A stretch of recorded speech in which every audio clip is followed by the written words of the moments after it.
A man picked up a fish and sliced into its belly, cutting the meat into thin pieces. He moved so fast that the fish, already stripped of its flesh, did not feel any pain and kept swimming. This was the top-level knife skill of a true kitchen master. When he faced a whole pig, he circled it with his special knife. In just one motion, he had separated the bones and veins, then sliced from the pig's mouth. There was not a drop of blood on the knife, and the pig was split perfectly in half. The villagers were amazed by his cooking skills, but after the meal, they all started having stomach pain and vomiting. It was clearly food poisoning. Since all the food had been cooked by the man, how could this happen? Suddenly, he remembered something. The salt used for seasoning at the end was handed to him by his apprentice. That was where the problem began. Under pressure, the apprentice finally told the truth. A rival wanted to frame the man and steal his legendary knife, but the damage was already done. The man could not escape responsibility. The village chief struck him down, and the knife, a symbol of his status, fell to the ground and lost its shine. With no choice, the man left the village and went to the city. There, he noticed a restaurant with a totem on the ground. It was his master's symbol. His master had already passed away,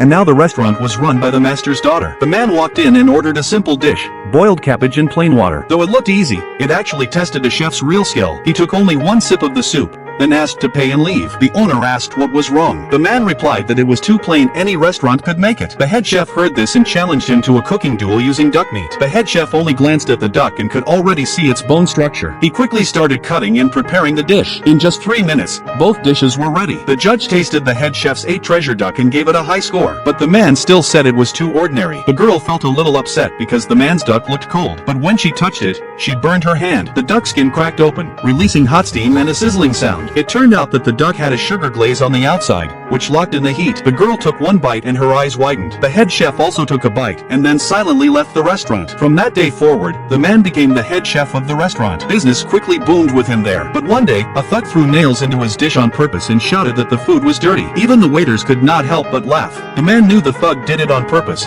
but he still stopped others from fighting back. Do you know why?